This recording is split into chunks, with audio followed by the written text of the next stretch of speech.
Hey there, we're Doug and Christy from The Whole Athlete. Today we're going to talk a little bit about how stress and emotion can impact pain and injury.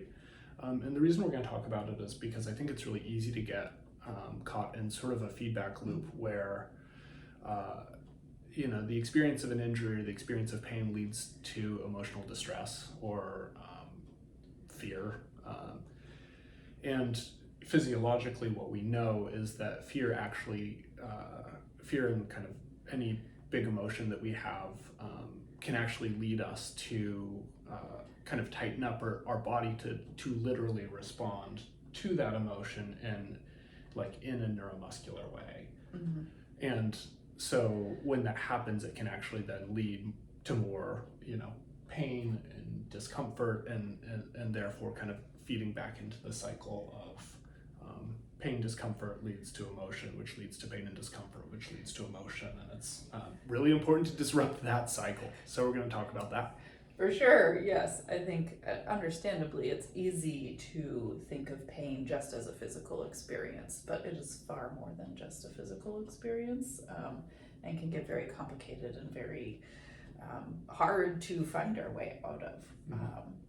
As we were kind of thinking about this topic and doing a little bit of research on it, I came across a quote that feels really kind of a good summary of what we're talking and thinking about. The quote is that pain processing is not just about nerves detecting pain, it's about the brain deciding how much that pain matters. So in this study, it was saying that our pain tolerance at a basic level isn't actually really about the physiological experience of pain. It is more about that second part. It's about how we decide when and what that pain means. Mm-hmm. Some people don't think pain is a very big deal for whatever reason. Everything's fine. My body's giving me signals. Doesn't matter. I'm just going to push on through them. Oh, turns out I've been running on a stress fracture for a while. Whoops. And some people, pain at first sign of detection, their brain codes that as like, whoa, this is a big deal. Like, we need to be cautious. We need to be worried. Mm-hmm. So however we process it, however we decide that it matters, makes a really big difference in our experience of pain and in our experience of being able to work with and recover from an injury. Mm-hmm. I think I want to add that, we often think of our brain and our body as separate, and they're really not. All the neural connections that happen when we're thinking and when we're feeling feed into all of the neural connections that literally go and control the rest of our body. Yes. Control our muscles. So while it's easy for athletes to be like, oh, well, I'm thinking that shouldn't impact my body, or I'm feeling that right. Shouldn't impact my body. Literally the hardware is all the same. Yes. And therefore, it just does impact our bodies. Yes. It is the pathways within our brain that process physical pain and emotional pain are actually very, very related. Mm-hmm. And that's why, I'm sure I've had this experience, I'm sure a lot of you have had this experience, that emotional pain causes physical pain. You feel physically unwell. Mm-hmm. And that is because they are linked within our minds. Mm-hmm. And so it does create this really interesting interplay between the two. And I think with this kind of stuff, right, one of the things that is so common to think when we're talking about this stuff is oh, it's just all in your head, right? You're just making that up, that's not real, right? And I think one of the things we want to impress upon everybody is this is very real. This is not something that you make up. Mm-hmm. It is something that is very natural to play out. Mm-hmm. And it's not something that you were just choosing to have happen, and something that you can just instantly choose to stop having have happen. Right.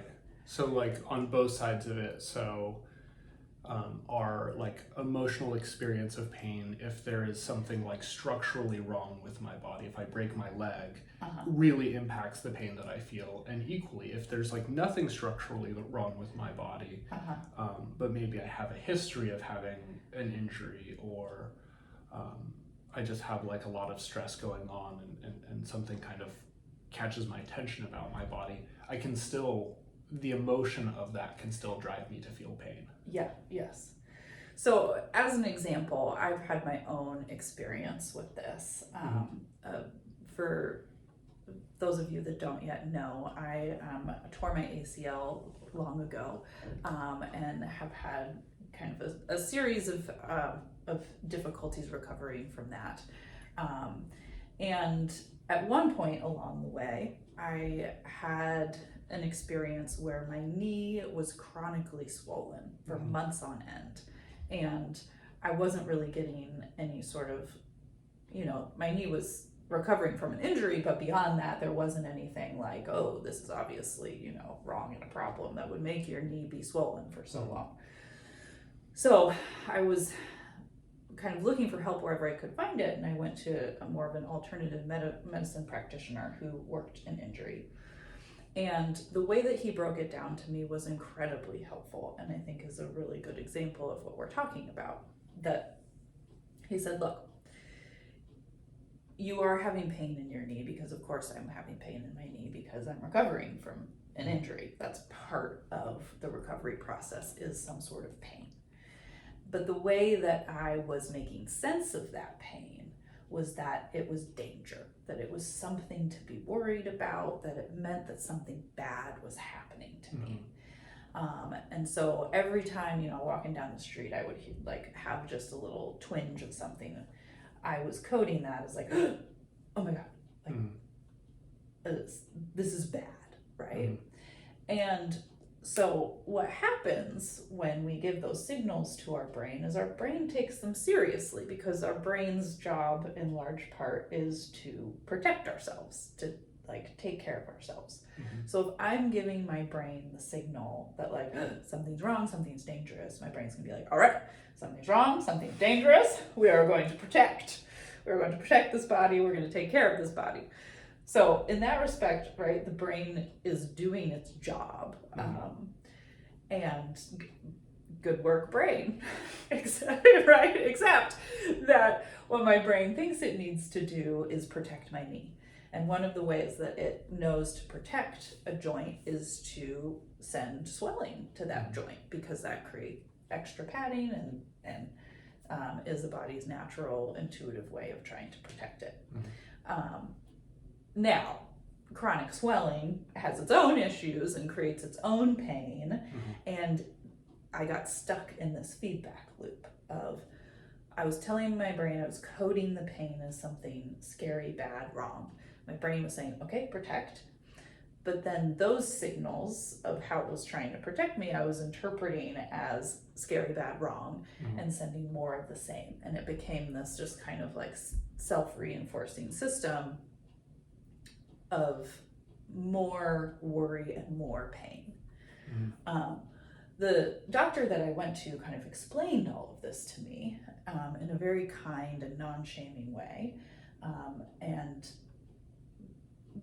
helped me, A, see that that's what was going on, and then B, helped me understand how I could start to change that kind of loop within my own processing. So to disrupt that loop, I had to decide in some sort of way that the pain that I was picking up on was not a signal of something bad, scary, wrong happening. That it was okay, that I was okay, that it was just part of the process of recovering. And I had to practice that kind of really consistently every time I felt some sort of pain. But with that framework, and this is not, I'm not exaggerating here, within like a week or two, the swelling completely went away and stayed away. And so that was really a really eye-opening experience for me in this regard of how powerful the ways that we interpret our pain are within this whole kind of cascade of our bodies. Mm-hmm. And again, that our body is doing what it's supposed to do. Right. It's doing what it, based on the signals we're giving it, what it should do to try and protect us. Mm-hmm. And the bad news is that as humans, we are so complex, and we don't always give our bodies kind of the right, mm-hmm. best, most accurate information to work with. Mm-hmm. And that's where we can learn to try and work with ourselves, mm-hmm. so that our bodies can better support us and help us, and we can kind of instead create a positive feedback loop. Right. Yeah. Yeah, one thing I want to add to that, and then I think we should get into how we do that. Yeah. You had an ACL injury, which is a really, significant injury, but I think this process can happen, even in like really, like much smaller experiences of pain. And, it's actually like almost as much of a function of the like fear and anxiety as it is about the actual thing that happens. That Yes. if we have maybe if we have a lot of other stressors in our life, or we have a lot of like we're in a really anxious state, something that maybe isn't a huge like structural injury, or even something that like just any sort of like feedback we get from our body can get coded as like, oh no, something's really off. And that is often more about like how activated our like nervous system and our like emotion is than it is about the actual event that happened. For sure. Yeah. Yes. That some of this is not just about what's going on with the maybe Right. injury or pain itself, but about what's going on in all kind of the rest of our realms. What else are we stressed about? Like, what else are we like is challenging us? Right. What else is kind of like taking our capacity? And mm-hmm. that right, we're everything, as we're talking about, we're very interrelated. Mm-hmm.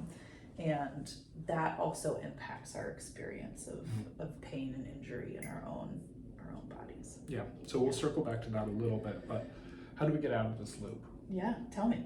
Well, I think the first thing, like, you had this doctor who was able to say to you pretty definitively, like, okay, structurally your body is good, mm-hmm. and also help you understand what was happening. And like you kind of can't find your way out of that loop if you don't have the information that your body is actually good, can do the things that you're asking it to do. Right. Or just have clarity on Right. kind of what is what. Mm-hmm. Right? Like maybe it's good in these ways, maybe like watch out for this particular type of pain. Right. Just having that sort of clarity was incredibly helpful. Mm-hmm. Yeah. Yeah. What did you do next? Well, just to close that loop, you're Yeah. saying like find a professional Yeah. that can give Yes. you that Yes. clarity. Yes. Yeah. Thank yes. you. Yeah. And if you are one of those professionals, like communicating this aspect of pain and injury is incredibly important mm-hmm. to the people that you work with too. Right. And so finding a way to very kind of clearly educate people in a non-shaming, understanding kind of way is mm-hmm. actually very empowering and very important. Mm-hmm. And if you're an athlete, seek that out and mm-hmm. seek someone out who can be honest and helpful with you in that way. Mm-hmm. Okay, so once you have that information and you have the lay of the land, mm-hmm. kind of what's at stake, kind of like we talked about with my example, is kind of changing the story of the experience in your own head. Mm-hmm. Instead of the story being the one that we've kind of pieced together through our own experience of like mine was like, oh no, this is bad. Mm-hmm. To change that story, both thinking and emotionally, these are two different levels of this story, mm-hmm. to I am okay, this is okay. Right. And thinking that can sometimes be a little bit easier than feeling it. Yes. So sometimes we gotta fake it till we make it. Yeah. We gotta tell ourselves we're okay until our bodies and our nervous systems believe that we are okay. Right. So this is both kind of a thinking and mm-hmm. like a emotional regulation exercise. Mhm. So the thinking part is kind of like giving ourselves that new story to repeat in our Mhm. head. And then the more like emotional regulation part is like really whatever the story is, trying to calm ourselves down from whatever that, you know, we're talking a lot in terms of fear and anxiety. It could be different emotions that are coming up too, Right. that are propelling this, but really trying to slow down, acknowledge, okay, I'm feeling anxious or I'm feeling worried. Right. And not being like, oh, like being hard on ourselves for being worried or anxious, because that actually doesn't really help all that much as we think it might. But showing a little compassion and understanding of like, yeah, okay, of course I'm worried, I had this injury, but like now I'm okay. Yep. And like really kind of trying to breathe and show ourselves and feel that feeling of I am okay. And I think with that, like with the guidance of a medical professional, of course, but like part of teaching your body that you're okay is maybe doing that motion that you're afraid is going to hurt.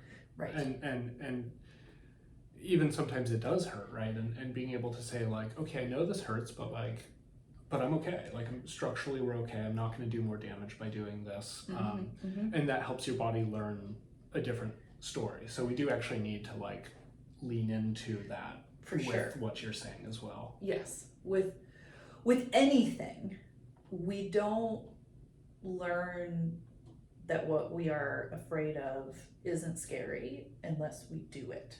And that's how we actually develop self-confidence and self-belief and self-assuredness, is not by avoiding something or not by like just grandstanding and saying it's fine, but by actually like facing like, I'm a little nervous about this, but I'm going to do it anyways. And then seeing, oh, it went okay. Yeah. Like going off the diving board. Like yes. you talk yourself up to you're like, okay, it's going to be okay. I've seen a lot of people do this, but at some point, the thing that helps us, you know, in the long term is actually going off the diving board and being like, okay, I did that. Yeah. I survived that. Exactly.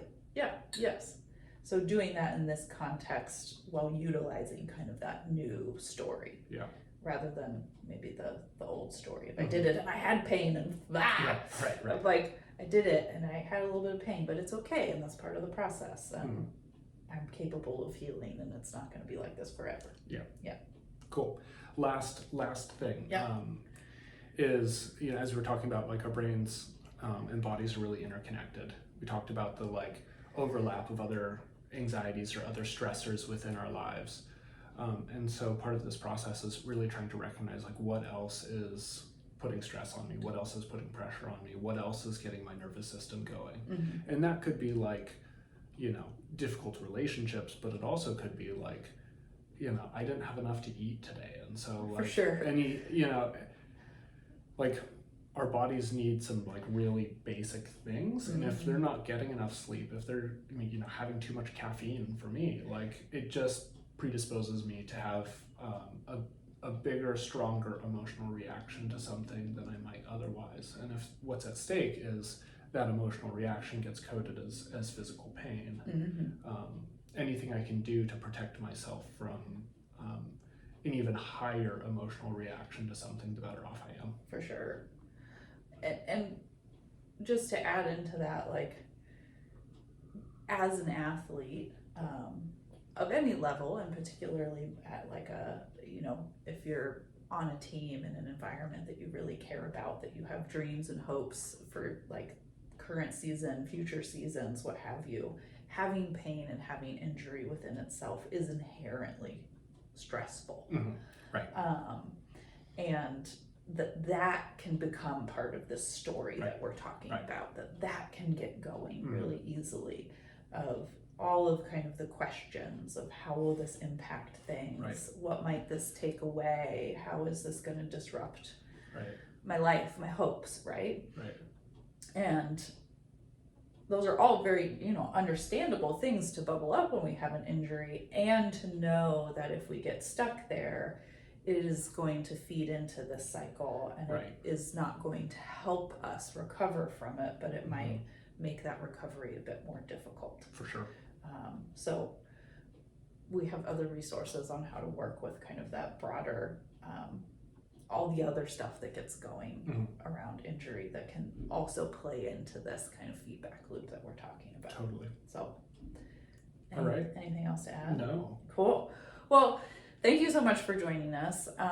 And if you like this content, please give us a subscribe and a like. Come back for more. Check us out on Instagram. Yeah, and we also, at The Whole Athlete, we provide a lot of content for athletes of all levels across all sorts of things. Not just on injury. All to do with mental health of all varieties.